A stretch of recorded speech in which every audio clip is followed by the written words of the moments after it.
Hello, this is recording for PR501 for second summer.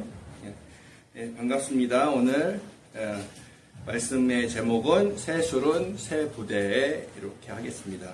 오늘 말씀은 마가복음 2장 22절입니다. 제가 읽겠습니다.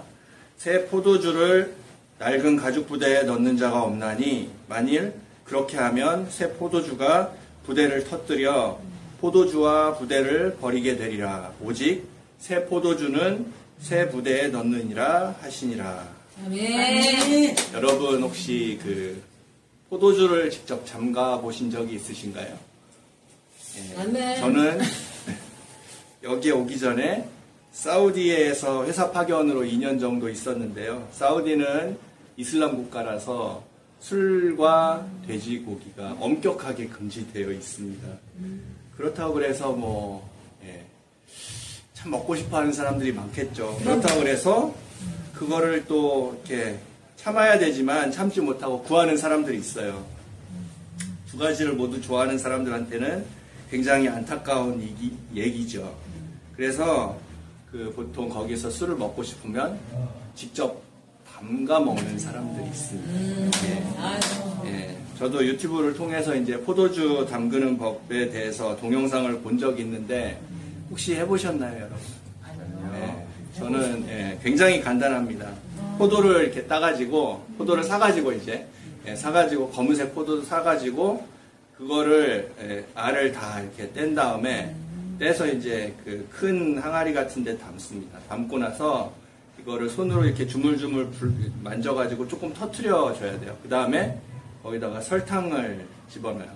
너무 설탕을 많이 넣으면은 도수가 확 올라가요. 그래서 설탕을 사실 안 넣어도 술이 됩니다. 근데 진하게 먹으실 분들은 이제 거기에 설탕을 많이 넣으면은 진해지죠. 그렇게 하고 난 다음에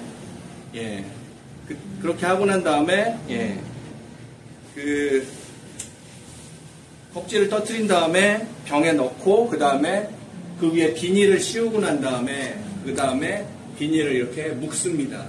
근데 여기서 이제 중요한 게 뭐냐면 비닐에 구멍을 몇 개 이렇게 뽕뽕뽕 뚫어줘야 돼요. 왜 뚫어줘야 된다고 생각하시나요? 혹시 이유를 아실까요? 뚫어주는 이유? 가스가 나와요. 그렇지, 가스가 나와요. 이게 발효가 되면서 가스가 나옵니다. 근데 한 달 정도 이렇게 딱 지나면은 이거를 유리병에다 옮겨 담으시면 돼요. 지금 이제 마트 가면 파는 그런 유리병에다가 옮겨 담고 그 위에 이제 코르크 마개를 이렇게 딱 집어넣으시면 돼요.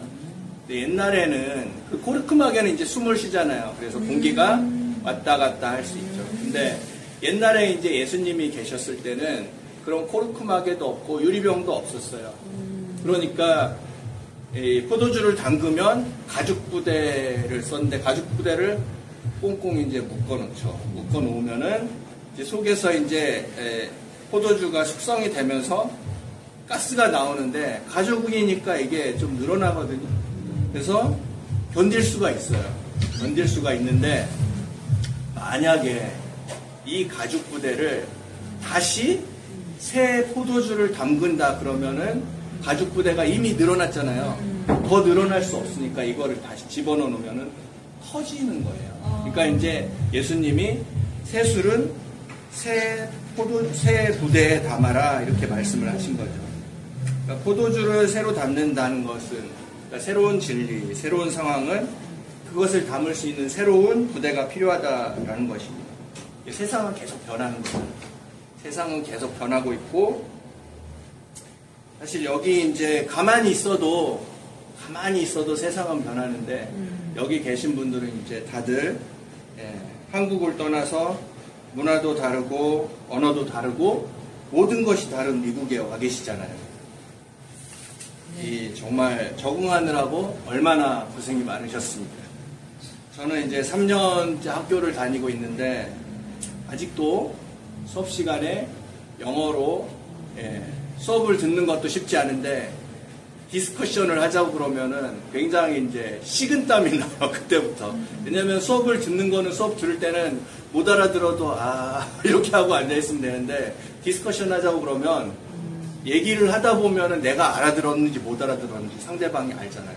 그래서 식은땀이 나는데, 예, 그런 면에서 저는 참 저희 아이들이 부럽습니다. 왜냐하면 저는 3년 동안 이렇게 해도 적응이 안 되지만 아이들은 한 1년 남짓 지나면 다들 적응을 하더라고요. 금방. 예. 조금 다른 각도에서 보면은 그래서 아이들을 교육하기가 부모 입장에서 어려운 것 같아요. 왜냐하면 우리는 아이들이 어떻게 변하는지도 모르고 또 미국이라는 상황을 알고 시스템을 알아야 되니까 그런 것들을 모르잖아요. 가이드를 할 수가 없는 거죠. 그런 면에서 보면은 우리 아이들은 우리보다 미국 사람이라고 봐야 돼요. 예를 들어서 아이들이 만약에 미국에서 태어났다.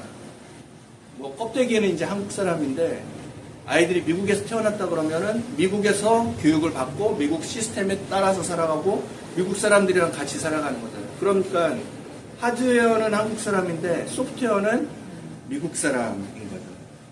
그러니까 이런 애들한테 우리가 신앙을 어떻게 가르칠까요? 신앙을 어떻게 이들에게 신앙을 가르칠까요? 그러니까 미국 사람은 개인주의적이고 독립적인 성향이 있잖아요. 간섭받기 싫어하잖아요. 우리 교회 EM 같은 경우는 지금 이제 계속 커가고 있어요. 잉글리시 미니스트리는 커가고 있는데 사실 좀 아픈 시절이 있었어요. 그때 이제 언제냐면은 과거 몇 년 전에 저희가 아마 여기 없을 때 같아요. 젊은 청년들이 우리는 따로 나가서 예배를 드리겠다 이렇게 하면서 단체로 다 나갔어요. 그래서 EM 숫자가 빵이 된 적이 있다고 하더라고요. 사람 숫자가. 그러니까 이 EM이라는 곳은 사실 우리가 지금 뭐 초등부, 중등부, 고등부가 있지만 그거를 거쳐서 사실 애들이 다음에 가는 데거든요. 그러니까 우리 애들이 여기서 교육을 이렇게 쭉 받다가 EM에 딱 올라갔는데 이게 못 다니겠어요. 우리 다 나가서 따로 예배를 드릴래요. 이런 상황이 된 거예요. 그러니까 부모 세대한테는 충격이 있는 거죠. 왜 아이들이 교회를 떠날까? 아이들이 왜 교회를 떠났을까? 왜 우리가 전해준 이 신앙을 아이들이 거부를 할까? 이런 생각이 사실 부모님들한테는 굉장히 큰 충격일 것 같아요. 근데 아이들 같은 경우는 그들이 가지고 있는 가치관을 따라서 떠나간 거죠. 그 애들의 가치관 우리랑 다르다는 거죠. 그렇기 때문에 다른 가치관을 가진 애들이랑 우리가 공존을 하려면 그들을 존중하는 거 말고는 답이 없는 것 같아요.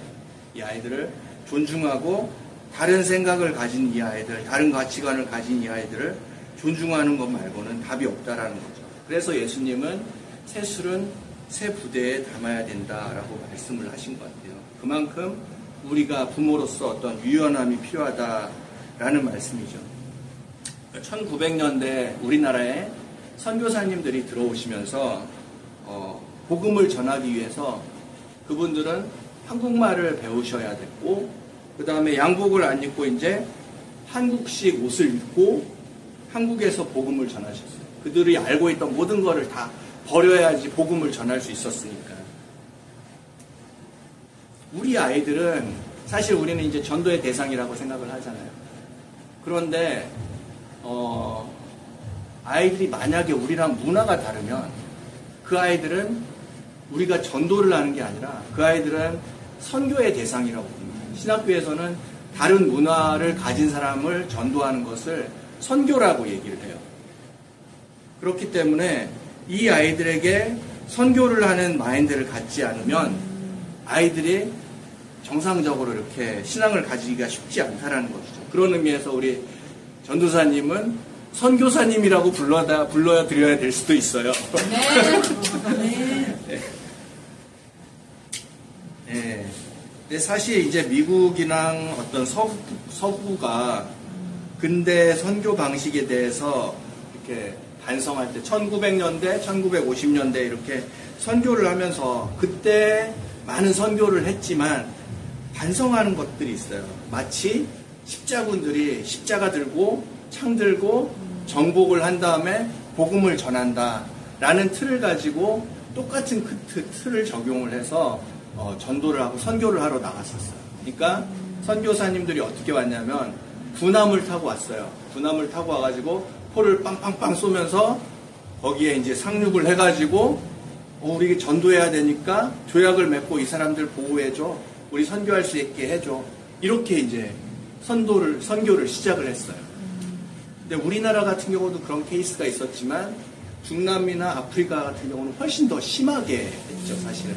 완전히 다 거기를 식민지로 만들어버렸습니다. 근데 지금 이제 제가 신학교에서 배운 것은 이런 선교 방식에 대한 반성을 하고 있는 것이거든요. 후유증이 많다라는 것이죠. 그러니까 예수님이 우리를 신앙의 길로 인도할 때 채찍이나 몽둥이를 들고 오신 게 아니잖아요. 예, 요한계시록에 보면 최후에 승리하신 예수님의 모습은 말을 타고 계시지만 하얀 옷을 입고 계시고 병기를 들고 계시고 창이나 칼을 들고 계신 게 아니라 흰 옷을 입고 피를 흘리고 계세요. 요한계시록 19장 13절에는 이렇게 써 있습니다. 또 그가 피 뿌린 옷을 입었는데 그 이름은 하나님의 말씀이라 칭하더라. 이는 예수님의 희생의 모습을 상징합니다. 그러니까 예수님도 우리 때문에 오래 참으시느라고 힘드셨던 것이죠. 관용하고 용서하느라고 또 피를 흘리셨다는 것이죠. 그러니까 예수님이 얼마나 답답하고 힘들으셨겠냐는 거죠. 그리고 그래도 깨달을 때까지 여전히 기다리고 계시는 겁니다. 아멘. 우리는 아이들에게 신앙을 교육하면서 어쩌면 조금 그것보다 더 불리한 상황 가운데 있는지도 몰라요. 왜냐하면 어떤 애들은 말이 안 통하잖아요. 도무지 이 아이들의 생각을 알 수가 없고 아이들의 신앙이 얼마나 자라가는지를 알 수가 없습니다. 그래서 우리는 이러한 어려움들을 앞두고 하나님께 아뢰 필요가 있다고 생각을 합니다. 아멘. 우리는 우리가 아이들을 이해하고 우리가 맞다고 생각하는 답을 주는 것보다 어쩌면 하나님이 주시는 그 솔루션이 하나님의 계획이 더 좋은 것일 수 있다라고 믿어야 됩니다. 아니면 어쩌면 우리는 그거 말고는 사실은 답이 없는 상황일 수도 있어요. 하나님이 합당하게 여기는 믿음을 가지고 나아갈 때 하나님은 우리에게 합당한 나의 모습, 그리고 가정의 모습, 그리고 교회의 모습을 주실 줄로 믿습니다. 아멘. 하나님이 우리 자녀들에게 가장 합당한 새로운 가족 부대를 주실 줄로 믿습니다. 아멘. 기도하겠습니다. 하나님 아버지 감사합니다. 오늘의 말씀을 통해서 우리가 새로운 부대가 되어야 될지도 모르겠다는 사실을 깨달았습니다. 우리가 어떻게 할 수 없는 우리 자녀들에 대한 교육에 대해서 아버지 그 아이들에게 신앙이 전수되는 것에 대해서 정말 우리는 아무것도 알지 못하고 어떻게 해야 될지 모를 때가 많습니다. 하나님 우리들에게 지혜가 되어주시고 우리가 인내할 수 있도록 또 하나님 관용할 수 있도록 하나님 아버지 저희들에게 함께하여 주셔서 우리가 자녀들을 위한 새로운 부대가 될 수 있도록 저희들을 이끌어 주시옵소서. 아멘. 감사드리며 예수님 이름으로 기도를 드렸습니다. 아멘. 감사합니다.